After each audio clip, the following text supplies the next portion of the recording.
My name's Greg Bovino, Commander at Large for CBP Assets here in Minneapolis. I'd like to take a few moments here before we take questions and before we hear from my colleague, Mr. Marcos Charles, to talk about a subject that I think is very important given the events over the past couple of days. And that topic is the topic of choices. Choices. Now, choosing or making a choice is one of the only true freedoms that any of us really have, is to make a choice. Whether that's the choice to be here today as the media, the choice to go to school, join the military, join law enforcement. Making a choice is a freedom that resides within us. Now, good choices are important in life, as we all know. And many actions that take place are due to our choices. The choice to, say, cross the border illegally, that is a choice that someone makes. To cross the border illegally, that's a choice. The choice not to utilize the CBP Home app, that's a choice. Not standing in line and doing it the right way, that is a choice. And there are always actions that result from our choices.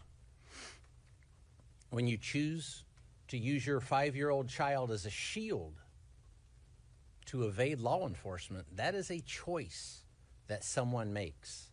And there are actions and consequences that result from that choice. Or when you're a politician or a community leader, you make a lot of choices there, some very important, wide-ranging, and in-depth choices. When, as a politician, if you choose collusion and corruption as a choice, then there are consequences and actions that take place because of that. That's one reason the U.S. Border Patrol and ICE are here in Minneapolis by the thousands, is because of those choices. When politicians, community leaders, and some journalists engage in that heated rhetoric we keep talking about, when they make the choice to vilify law enforcement, calling law enforcement names like Gestapo, or using the term kidnapping, that is a choice that is made. There are actions and consequences that come from those choices. And then when you choose, when someone chooses to listen to a politician, a so-called journalist, a community leader that spouted that type of vilification towards law enforcement or anything else, when you choose to listen to that, that is a choice, and there are consequences and actions there also. I think we saw that yesterday. And those actions and choices can obviously have tragic consequences, bad outcomes, outcomes that law enforcement never wants to see. Law enforcement never wants to see a bad consequence due to a poor choice. Now, these choices have reverberations throughout society. Let's take a look at, go ahead and put that on the screen, please. Yesterday, Border Patrol agents were engaged in a targeted law enforcement effort to apprehend this individual here, Mr. Jose Huerta Chuma. Look at his criminal record: domestic assault, intentional infliction of bodily harm, disorderly conduct. He's also got some other records there as well. This individual remains at large today. This individual is still roaming the streets today. This is the individual on that targeted law enforcement efforts that Border Patrol agents were engaged in yesterday when they were disrupted, assaulted, and prevented from conducting that Title VIII mission by individuals intent on making the choice to riot, to create anarchy, and to be a violent mob. This individual walks the streets today because of those choices made by politicians and those perhaps weaker-minded constituents that chose to follow directions of those politicians. Sad state of affairs. Now, enforcing the law is not a choice. I choose to be a Border Patrol agent. Mr. Marcos Charles chooses to be an ICE agent, but enforcing the law, that's not a choice, that is a duty. As we all know, those laws were enacted by Congress, signed by the executive, and upheld most of the time by the judiciary. Those are the laws of our land.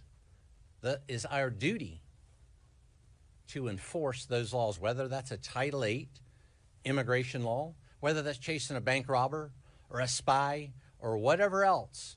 That is our duty, whether it's a state and local law enforcement agency, and they make choices also. Do they support federal law enforcement going after Mr. Jose Huerta Chuma, or do they not? We all make choices. Our Title VIII immigration mission continues. Next slide.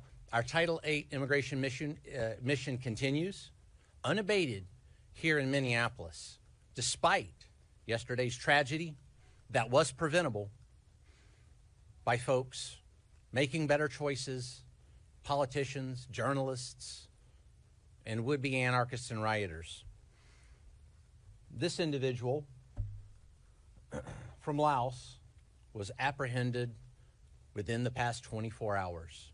This operation continues unabated. This is evidence of that. We will continue to make these streets a safer place. It is our duty, because we choose to be Border Patrol agents and ICE agents, to take individuals like that off the streets so we can make Minneapolis and America a safer place. Thank you. Hold on questions until the end. Mr. Marcos Charles will talk, and we'll take questions at the end, ma'am. Thank you. Good afternoon. I know Commander Bovino spoke about yesterday's incident and situation, but I also want to draw your attention to the continued uptick in violence we're seeing against federal law enforcement officials, not just here, but across the country. Yesterday, here in Minneapolis, a crowd of violent agitators tackled an ICE special agent when one of our special response teams went to assist. A protester literally bit off part of that agent's finger. The officer received immediate medical attention on the scene and was transported to the emergency room for treatment. We do want to thank the people at the hospital for the assistance and the staff who treated our officer. The officer is recovering, but is now permanently maimed and has lost part of his finger. I don't think I have to tell you that this kind of violence is unacceptable, but I also don't think I need to tell you that this kind of violence is not a coincidence. When sanctuary politicians, activists, and the media work hard to create chaos and fear instead of using their platforms to reassure their communities, this is the result. The reality is, and this is what Commander Bovino and I have been talking about all week, we're out here to arrest dangerous criminal illegal aliens so they can't victimize innocent people in our communities anymore. Since the beginning of this operation, we've arrested over 3,400 illegal aliens, removing criminals, gang members, and terrorists out of Minnesota communities, detaining them in ICE custody for removal from the country. Those are criminals who won't reoffend in our communities. Those are criminals who won't be creating more victims that could be one of your family members or loved ones. Some of these criminals that we arrested yesterday are on the scene, well, these are our agitators from yesterday, if anybody wants to take a picture of these people or haven't seen them yet. The first picture was the individual who decided to bite off one of our agents' fingers. Some of the criminals we arrested yesterday: 40-year-old criminal illegal alien from Honduras convicted of assault. A 51-year-old criminal illegal alien from Laos convicted of assault also. A 45-year-old criminal illegal alien from the Ukraine convicted of first-degree robbery. And a 46-year-old criminal illegal alien from Laos who was convicted of facilitating child sex crime. ICE officers and agents are out there every day arresting the worst of the worst, so law-abiding citizens in this country and in Minnesota can sleep easy at night. This work isn't about headlines, it's about public safety. We can now take some questions. Commander Bovino. Previously in federal immigration custody in 2018 at a jail in Minnesota, and then was released under the Trump administration again in 2018. You talk about choice. That was also a choice to release this individual, the man that you were targeting, obviously, to detain him. So if he was released in 2018 from federal immigration custody, why would that be the case? Why was that choice made? Yeah, I don't know the particular case in 2018 that you're talking about, but this individual that we, if you want to put that back up there, please. That individual is now an illegal alien. It's my mission to find this illegal alien before he harms another American citizen and does harm. That's what I'm after there. And yet we can go back and look and blame in history. Right now, my mission is to take this individual off the street. And the main point here being is this individual is in the process of being taken into custody. Agitators, rioters, and anarchists prevented us from taking this individual into custody because of a very, very chaotic scene. This individual should be in custody right now, not out on the streets preying on Americans. That is the story that is most poignant here. Commander Bovino, hi. I'm sorry, repeat that, please. We have seen multiple videos from the incident yesterday from different angles, and at no point do we see Alex Pretti brandishing a weapon. DHS Secretary Kristi Noem said that he was brandishing a weapon, and in the video we see him on the ground with his hands on his head. We see an officer leaving what it appears to be with the weapon after he extracted it from Pretti's waist area. Did the officers see the weapon? Did they see him brandishing the weapon at him? Sure. Many videos out there, many different accounts that you may see, that I may see, that anybody here may see. That, folks, is why we have something called an investigation, to take what you're talking about, to take those videos, to take witness statements, to take officer statements, all those minute details that will paint a true picture, not a freeze frame concept, and paint a larger picture of what really happened. That is why we investigate, so we can get to the truth, so there's not speculation. Speculation after 24 hours, you've got a lot of speculation in there. That officer, let's think of what those agents were doing on that scene, making a split-second decision. You've had 24 hours to try and armchair quarterback things. That agent had a split second to make a decision. Commander Bovino, between your agency and Commander Who's next? Commander, was Alex Pretti armed when he was shot? Again, the investigation is going to uncover all those facts, things like how many shots were fired, where were the weapons located. All those facts are going to come out in the investigation. I wasn't there wrestling that assaultive subject that was assaulting Border Patrol agents.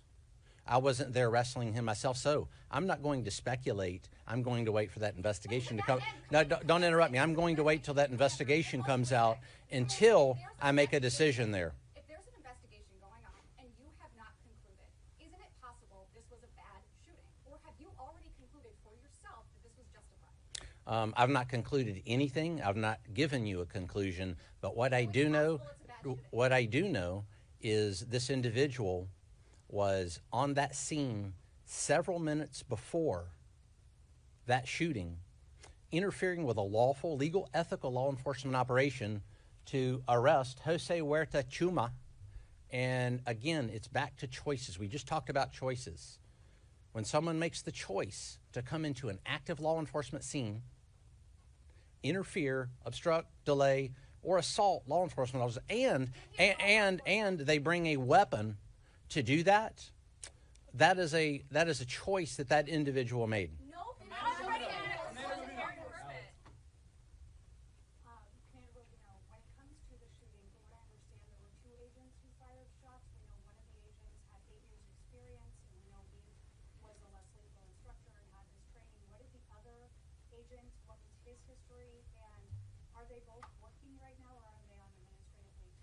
All agents that were involved in that scene are working, not in Minneapolis, but in other locations. That's for their safety.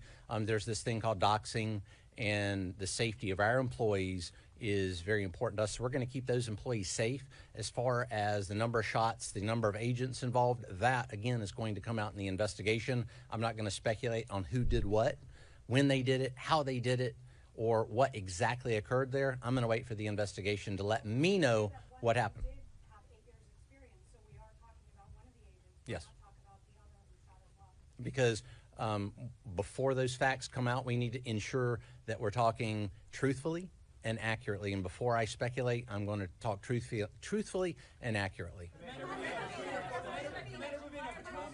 between your agency, Border Patrol, and Mr. Charles, your agency, ICE, we've now seen 2 separate people shot and killed by your officers within 17 days.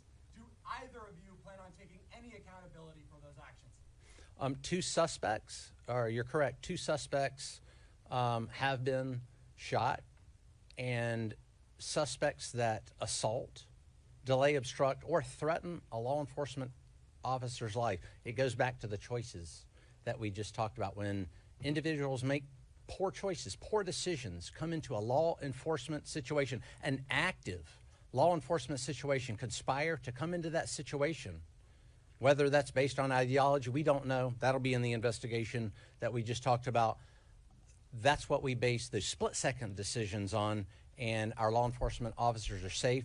They managed, they managed to come home at the end of shift. And, you know, again, I would implore upon any individuals, whether they're anarchists, rioters, or anyone else that thinks it wise to go into a law enforcement scene to disrupt, to delay, is to don't do that. Let's think about that in terms, say a bank robbery is in progress and the police are taking care of that, and then you decide to go in there and perhaps take action. That's not a good idea in any form or fashion. The same thing with Title VIII. Same thing with Title VIII enforcement. We are after an individual with a very serious criminal record. We don't need any help. Thank you.